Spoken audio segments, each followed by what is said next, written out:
បាទសូមស្វាគមន៍មកកាន់បាទវិញ្ញាសាត្រៀមប្រឡងមន្ត្រីកសិកម្មឃុំឆ្នាំ2025ដែលខ្ញុំបាទសម្រាំងសំណួរយ៉ាងពិសេសបាទសម្រាប់សំណួរចំណេះដឹងទូទៅបាទចម្លើយជ្រើសរើសតាក់ទងជាមួយនឹងសំណួរMCQ បាទ multiple choice question បាទដែលមានទាំង4ផ្នែកគឺផ្នែកទី1តាក់ទងតំបន់មុំ3និងប្រាសាទបាទផ្នែកទី2តាក់ទងនឹងបណ្ដឹងទៅ ICJ ទី3ប្រវត្តិសាស្ត្រនិងស្ថានភាពបច្ចុប្បន្នបាទទី4នឹងអត្តពលនយោបាយនិងសន្តិសុខបាទ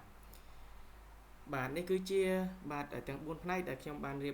រៀបចំយ៉ាងសម្រាំងសម្រាប់បងប្អូនបាទដើម្បីជំនួយប្រឡងនៅក្នុងបាទមន្ត្រីកសិកម្មឃុំខាងមុខពីព្រោះនេះគឺជាបាទប្រវត្តិសាស្ត្រមួយថ្មីនេះកន្លងទៅដែលគឺថាបាទមានការបាទរួមសាមគ្គីគ្នាមែនទែនជាធ្លុងមួយដើម្បីការពារជាតិរបស់យើងបាទក៏ជាព្រឹត្តិការណ៍មួយបាទដែលបាទខ្ញុំបាទសង្ឃឹមថានឹងចេញ 100% នៅពេលខាងមុខនេះពីព្រោះព្រឹត្តិការណ៍ថ្មីបាទតែងតែចេញនៅពេលប្រឡងបាទដូច្នេះបើសិនជាបងប្អូនយល់ថា channel របស់ខ្ញុំបាទសំណួរចម្លើយនេះមានសារៈសំខាន់បាទសូមជួយចុច like subscribe និងដាក់រូបសញ្ញាកណ្ដឹងម្នាក់មួយផងដើម្បីទទួលបានវីដេអូចំណេះដឹងថ្មីបាទជាពិសេសទៅកាន់បាទបងប្អូនដែលចូលមកកាន់ channel របស់ខ្ញុំថ្មីបាទដូច្នេះកុំឲ្យខាតពេលវេលាយើងចូលទៅកាន់សំណួរនិងចម្លើយតែម្ដងបាទដែលផ្នែកទី1ខ្ញុំបាទនឹងនិយាយអំពីតំបន់មុំ3និងតំបន់ប្រាសាទបាទដែលសំណួរទី1សួរថាតំបន់មុំ3មានតួនាទីនៅបាទសំទោសបាទតំបន់មុំ3មានទីតាំងនៅខេត្តណានៃប្រទេសកម្ពុជាបាទចម្លើយមាន A B C D បាទមានបាត់ដំបងឧត្តរមានជ័យសៀមរាបនិងព្រះវិហារបាទគឺចម្លើយដែលត្រឹមត្រូវគឺចម្លើយខេត្តឧត្តរមានជ័យចម្លើយ B បាទបាទអញ្ចឹងយើងទៅកាន់សំណួរទី2បាទសំណួរទី2សួរថាបាទប្រាសាទតាមាន់ធំស្ថិតនៅក្នុងតំបន់ណានៃតំបន់មុំ3បាទមានបាទចម្លើយមាន A B C D រៀងគ្នាគឺបាទភាគខាងកើតភាគខាងលិចភាគខាងត្បូងនិងភាគខាងជើងបាទអញ្ចឹងចម្លើយដែលត្រឹមត្រូវគឺចម្លើយ A ភាគខាងជើងបាទប្រាសាទតាមាន់ធំស្ថិតនៅក្នុងតំបន់មុំ3បាទភាគខាងជើងនៃតំបន់មុំ3បាទអូសំទោសបាទតែភាគខាងកើតបាទភាគខាងកើតនៃតំបន់មុំ3បាទសំណួរទី3ប្រាសាទតាក្របីជាប់ព្រំដែនជាមួយប្រទេសណាបាទវៀតណាមថៃឡាវមីយ៉ាន់ម៉ាអញ្ចឹងចម្លើយដែលត្រឹមត្រូវគឺ B ថៃប្រទេសថៃបាទសំណួរទី4តើតំបន់មុំ3មានសារៈសំខាន់ដោយសារអ្វីបាទអញ្ចឹងដោយសារទីតាំងយោធាបាទទីតាំងដែនដីសម្បត្តិសេដ្ឋកិច្ចបាទបន្ត C ទីតាំងទេសចរ D ទីតាំងបុរាណវិទ្យាអញ្ចឹងចម្លើយដែលត្រឹមត្រូវគឺចម្លើយ A បាទទីតាំងយោធាបាទយើងចូលដល់ផ្នែកទី2ការដាក់បណ្ដឹងទៅកាន់ ICJ បាទសំណួរទី5តើកម្ពុជាដាក់បណ្ដឹងថៃតាក់ទងទៅនឹងតំបន់មុំ3បាទនៅឆ្នាំណាបាទឆ្នាំ2008 2025 2013និង2015បាទចម្លើយដែលត្រឹមត្រូវគឺយើងថ្មីនេះទេបាទតំបន់មុំ3តាមាន់តូចតាមាន់ធំតាក្របីបាទទៅកាន់បាទ ICJ គឺនៅឆ្នាំ2025យើងនេះឯងបាទ6តំបន់មុំ3ជារបស់ប្រទេសណាបាទយើងដឹងច្បាស់ហើយពលរដ្ឋកម្ពុជាយើងមានបាទចម្លើយមានថៃកម្ពុជាបែងចែកគ្នាទាំងពីរបាទអន្តរជាតិគ្រប់គ្រងបាទប៉ុន្តែចម្លើយដែលត្រឹមត្រូវគឺចម្លើយ B គឺស្ថិតនៅក្នុងប្រទេសកម្ពុជាសំណួរទី7តើ ICJ បានប្រើបាទ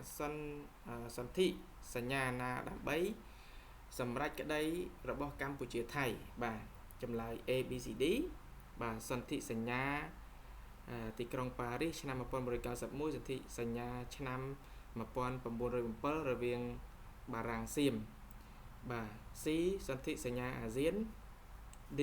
បាទសន្ធិសញ្ញាសន្តិភាពទីក្រុងប៉ារីសបាទចម្លើយដែលត្រឹមត្រូវគឺចម្លើយបាទ B គឺសន្ធិសញ្ញា1907 រវាងបារាំងសៀមបាទ8តើការសម្រេចចិត្តរបស់ ICJ ឆ្នាំ2013បានបញ្ជាឲ្យធ្វើថៃធ្វើអ្វីខ្លះបាទគឺ A B C D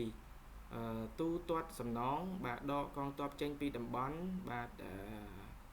បោះឆ្នោតថ្មីសាងសង់ប្រាសាទថ្មីបាទអត់ទេគឺចម្លើយ B គឺដកទ័ពចេញអំពីតំបន់បាទតើប្រាសាទណាមួយមិនស្ថិតនៅក្នុងតំបន់មុំ3បាទមានតាប្រាសាទតាម៉ុនតូចតាក្របីព្រះវិហារប្រាសាទតាម៉ុនធំបាទក្នុងចំណោមហ្នឹងគឺមានប្រាសាទមួយដែលមិនស្ថិតនៅក្នុងតំបន់មុំ3គឺប្រាសាទព្រះវិហារដោយសារប្រាសាទព្រះវិហារស្ថិតនៅក្នុងខេត្តព្រះវិហារចំណែកតាម៉ុនតូចតាម៉ុនធំតាក្របីគឺស្ថិតនៅក្នុងខេត្តឧត្តរមានជ័យបាទផ្នែកទី3ប្រវត្តិសាស្ត្រនិងស្ថានភាពបច្ចុប្បន្នសំណួរទី10តើតំបន់មុំ3មានឈ្មោះដើមថាអ្វីបាទអញ្ចឹងព្រះវិហារដល់ភ្នំដងរែកអង្គរវត្តបាយ័នអញ្ចឹងចម្លើយដែលត្រឹមត្រូវគឺប្រាសាទភ្នំដងរែកបាទតំបន់ហ្នឹងបាទតើថៃ11តើថៃដាក់ឈ្មោះតំបន់3ថាដូចម្ដេចបាទគឺដាក់ឈ្មោះដូចយើងអញ្ចឹងប៉ុន្តែជាភាសាថៃបាទទី1មានប្រាសាទព្រះវិហារភ្នំដងរែកបាទតំបន់សាមលៀមបាទប្រាសាទអង្គរវត្តអញ្ចឹងចម្លើយដែលត្រឹមត្រូវគឺតំបន់សាមលៀមបាទមុំទាំង3បាទតំបន់មុំ3បាទ12តំបន់មុំ3មានផ្ទៃក្រឡាប្រមាណគីឡូម៉ែត្រការ៉េបាទមាន ABCD រៀងគ្នាបាទ 4.6 10គីឡូម៉ែត្រ 4.1 គីឡូម៉ែត្រការ៉េ 10 គីឡូម៉ែត្រការ៉េ 20 គីឡូម៉ែត្រ20 គីឡូម៉ែត្រការ៉េ50បាទចម្លើយដែលត្រឹមត្រូវគឺចម្លើយ A បាទ 4.6 ម៉ែត្រការ៉េបាទ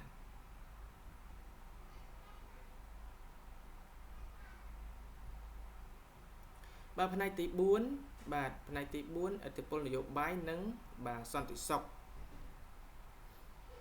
13តើការសម្រេចរបស់ ICJ ឆ្នាំ2013មានឥទ្ធិពលដូចម្ដេចដល់ទំនាក់ទំនងកម្ពុជាថៃបាទ A បង្កជាសង្គ្រាម B ធ្វើឲ្យទំនាក់ទំនងធូរស្បើយបាទថៃបាទដាក់សម្ពាធសេដ្ឋកិច្ចបាទកម្ពុជាចេញពីអាស៊ានដកចេញពីអាស៊ានបាទចម្លើយដែលត្រឹមត្រូវគឺចម្លើយ B ធ្វើឲ្យទំនាក់ទំនងកាន់តែធូរស្បើយបាទតើអង្គការណាដែលជួយដោះស្រាយចំនួនមុំ3បាទនឹងត្រូវជួយដោះស្រាយចំនួនមុំ3គឺ A តំបន់អង្គការសហប្រជាជាតិ B អាស៊ាន C ICJ បាទ